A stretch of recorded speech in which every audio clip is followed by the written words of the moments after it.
Imagine, for a second, just boarding a plane for a totally routine flight. We trust modern aviation implicitly, right? It's a trip millions of us make safely every single day without a second thought.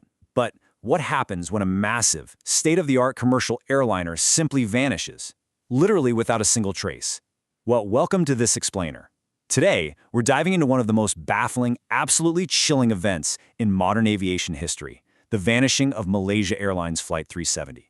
But before we get into the data, let's actually pause and look at the human element first. Because behind every timeline, behind every radar blip in an aviation mystery, are real lives. 239. That is the exact number of passengers and crew who boarded that Boeing 777. And you have to remember, the 777 is an aircraft known for its impeccable safety record, which honestly makes what followed even more baffling. They were flying out of Kuala Lumpur, Malaysia, bound for Beijing, China. 239 people, all expecting a completely standard, unremarkable flight to their destination. And for the very beginning of the journey, it was entirely unremarkable. On March 8, 2014, MH370 departed Kuala Lumpur right on schedule.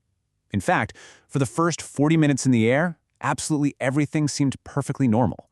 There were no signs of trouble, no distress signals at all. Just a massive, modern airliner climbing to its cruising altitude on its planned, completely routine route. Okay, let's dive into this. At exactly 1:19 a.m., the cockpit made its final radio transmission to air traffic control. A calm voice simply said, "Good night, Malaysian 370. Just moments after that perfectly normal sign-off, the aircraft's transponder, which is the device that pings the plane's identity and altitude to the ground, suddenly went completely dark.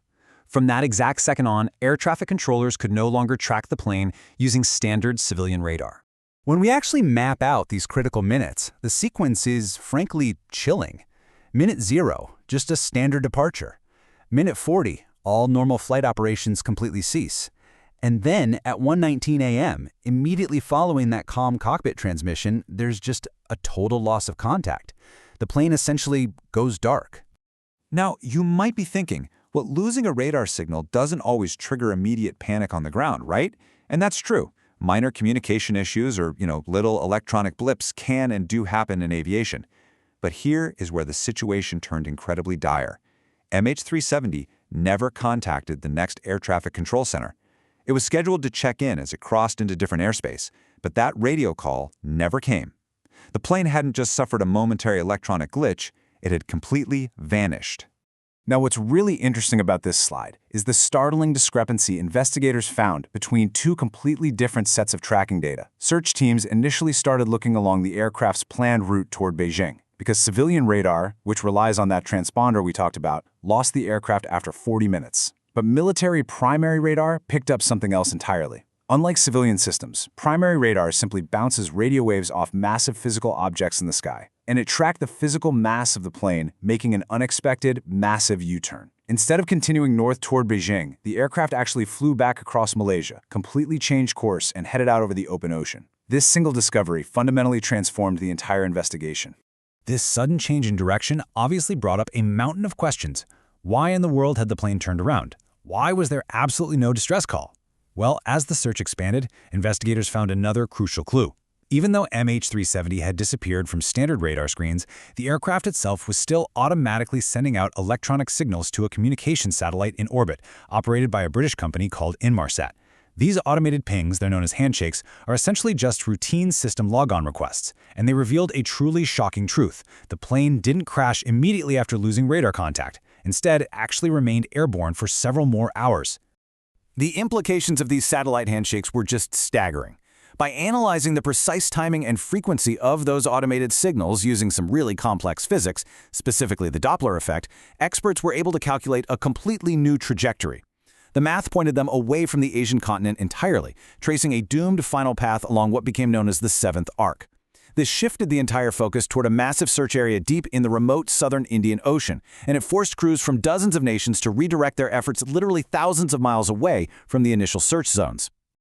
All this mathematical data launched an absolutely unprecedented search of the remote southern Indian Ocean. Year after year, highly specialized crews scoured thousands of square miles of the dark, unforgiving ocean floor, but found almost nothing. Then, a huge breakthrough. In 2015, a wing part, known as a flaperon, washed ashore on Reunion Island, which is located far to the east of Africa. Experts examined it and confirmed that it definitively belonged to MH370. And over the following years, additional pieces of debris, also believed to be from the aircraft, were discovered scattered along various coastlines bordering the Indian Ocean. Finding this physical evidence was a monumental moment, for sure. The debris definitively confirmed that MH370 had indeed crashed into the ocean. But, while it answered the question of where the flight ended, it left investigators facing a deeply frustrating reality. Because the biggest question of all remained entirely unanswered. Why? What actually happened on board to bring a modern airliner down in the middle of nowhere? So the crucial point is that the key to answering that why lies at the very bottom of the ocean. Flight recorders, which we commonly know as black boxes, consist of the flight data recorder and the cockpit voice recorder. They capture the exact sequence of system events, plus the crucial audio of the pilots. They are literally the key to unlocking any aviation disaster. But in the case of MH370, these boxes remain missing to this very day. Without them, the exact sequence of events is locked away, possibly forever. And because we don't have those flight recorders, investigators and aviation experts have been forced to rely on hypotheses. The leading theories range really widely. Could a catastrophic mechanical failure have occurred? Was there a sudden uncontrollable fire on board? Did a loss of cabin pressure silently incapacitate the crew and passengers? Or, perhaps more chillingly, were there intentional actions taken by someone on board the flight? Experts have endlessly debated these possibilities, but the truth is, without the main wreckage, absolutely none of them can be definitively proven.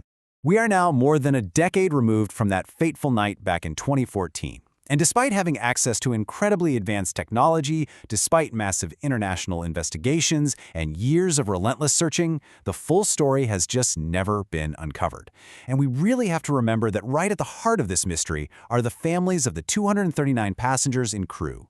More than 10 years later, they are still waiting for the full story. They're still waiting for closure. Until that main wreckage is found, the disappearance of MH370 will remain one of the world's most haunting, unsolved mysteries. We've looked at the timeline, that startling discrepancy in the radar data, the incredible science behind those satellite handshakes, and the physical debris that washed ashore years later. We've explored the leading theories of what might have gone wrong in the dead of night over the Indian Ocean, but the ultimate truth remains hidden. So, based on all the evidence we've walked through in this explainer, what do you think happened to Flight MH370?